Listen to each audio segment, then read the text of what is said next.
My sister Lizzie died today. Wow, Kay, what a weird thing to say, you know? Because it's true. It's not like we didn't expect it. She's been missing for like months. And even before that, she was always in and out, running away and shit. So Mom and I were always like, Lizzie's gone. Not like we said it to each other on a daily basis or even said it at all. But it was always just there, hanging in the air. Lizzie's gone. Dot, dot, dot. Lizzie's younger sister, Hannah, the forgotten mourner. But Hannah has lost more than her sister. She has lost her mother as well. A mother who's been so engrossed in grief in Lizzie's behavior and ultimate suicide that she's forgotten that Hannah is still there, that she needs love and assurance. This isn't Lizzie's story. This is Hannah's alone. And there are so many things you can't tell just by looking at her. From Girl by Megan Mostyn Brown. Lizzie's gone. Dot, dot, dot. Maybe that's what's different. It's no ellipses. It's what do you call it? A declarative sentence, I think. Anyway, it's not the kind of sentence with a period at the end of it. Lizzie's gone. Period. It's funny, you know? I didn't cry at all today. And I felt really bad because, well, you're supposed to cry when people die, but honest to God, all I could think about all day is that if I were going to jump off a bridge, like her, I wouldn't do it in the middle of July. And that's messed up, right? To be thinking about that instead of being sad, I would do it in November or the beginning of March. On one of those days when you wake up with a chill because it doesn't really stop drizzling, and the bridge would be just a little bit slippery, and the water really cold. And people would have to wonder, did she do it on purpose? Or was the handrail too slick? My mom hasn't said anything all day. I take that back. She hasn't said anything to me. She said thank you to the police officer who came to our house, and she mumbles Lizzie's name to the receptionist at the morgue. I didn't go in. I'm glad I didn't go to Mom, to look at the body and stuff, because when people drown, they get all blue and bloated. Not like I've ever seen it, but that's what happens in the movies. I'd like to think of Lizzie like that picture, the one of Ophelia, floating her back in this pond, and she's wearing a really beautiful dress with a crown of flowers on her head. That's how I'd like to think of her. There's going to be a funeral, and who are we going to invite? Because Mom and I don't know who Lizzie's friends are. She stopped telling us stuff like that years ago. Mom pressed her for it, and they would fight, screaming, yelling, breaking things, etc. Pretty soon, she just stopped coming home at all.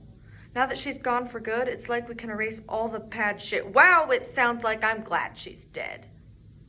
I guess it'll just be me and Mom at the funeral. Jesus, maybe her friends, wherever or whomever they are having a little funeral for her somewhere else. And one of them's gonna get up to say a few words about her. I'd like to think that's true. I mean, someone somewhere has to have a few words to say about her. I've been thinking, a lot. It sucks, because all I can think about is Lizzie. There was this article in the paper today about lost youth, and they mentioned her, saying how sad it was that her life ended so soon, and what a statement it made on the demise of adolescence in our society. Then they gave all these statistics about suicide. That's it. They didn't even talk to us or list any details about her life. They just mentioned her name, a few facts about her death, and then placed her in a section of a pie chart. Jesus, they left out everything. It's like they felt sorry for her without even knowing she was a fucking drug addict. And I pinched my arm really hard so I won't see, 'cause all of this, it's just a lot when you're 15. See, I've started, for a while now I've been hurting myself. So last night, the house is suffocating quiet. So I use a straight razor. And after, it's like fireworks and deep breath and the good kind of weak knees all at once. Until I notice, There's no point in being graphic. Suffice to say, there's a lot of blood and it won't stop. No matter how much pressure I put on it, and I start to get worried because I feel sort of faint and I don't know what to make it stop. And I don't want to call my mom, so I walk to the emergency room, which is good because they stitch me up. 10 stitches with the kind of thread that dissolves when the wound is all healed.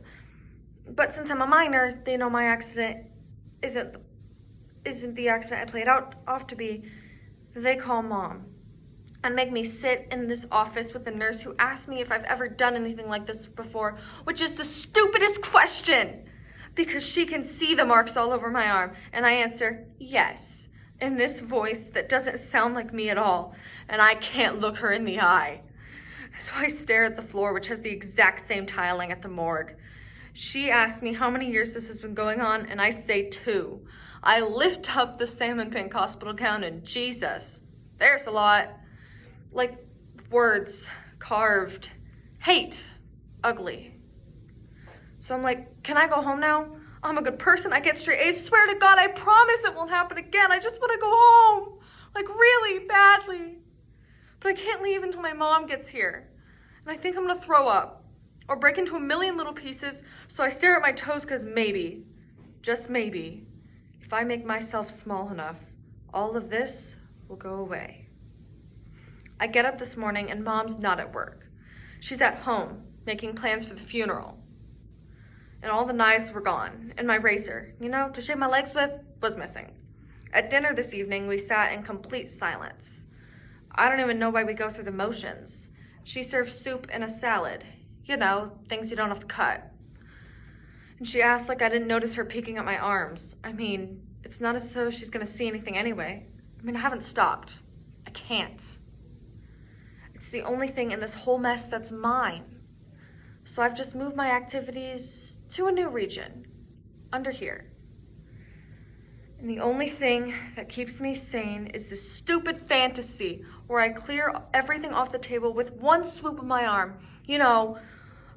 Like people do in the movies when somebody's royally dicked them over and they want to make a point. Anyway, all the dishes go crashing to the floor. And Mom just sits there because she's so in shock that I did this horrible, violent thing.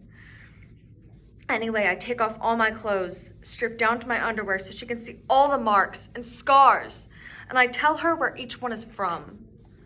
I'd say, this one, right here. This I did the night you yelled at me when Lizzie broke curfew for the 87th time. And this one is from when you missed my school play because you were too tired roaming the city all night looking for her. And this I did after I cleaned the house, scrubbed the floors and everything. And you didn't even notice because she had stolen the stereo. This one I did after I picked her up from jail. These along my arm were the last 6 months she was missing. This one is from when you left me standing in front of the cashier with a conveyor belt full of groceries and a line of angry customers because you thought you saw her in the parking lot. And while all the normal families loaded brown bags into their station wagons to have real family dinners, I was the mother and held your head in my lap while you cried because it wasn't her. This long one curves from my wrist is because you haven't spoken to me since Monday when she died. I am here. I still exist.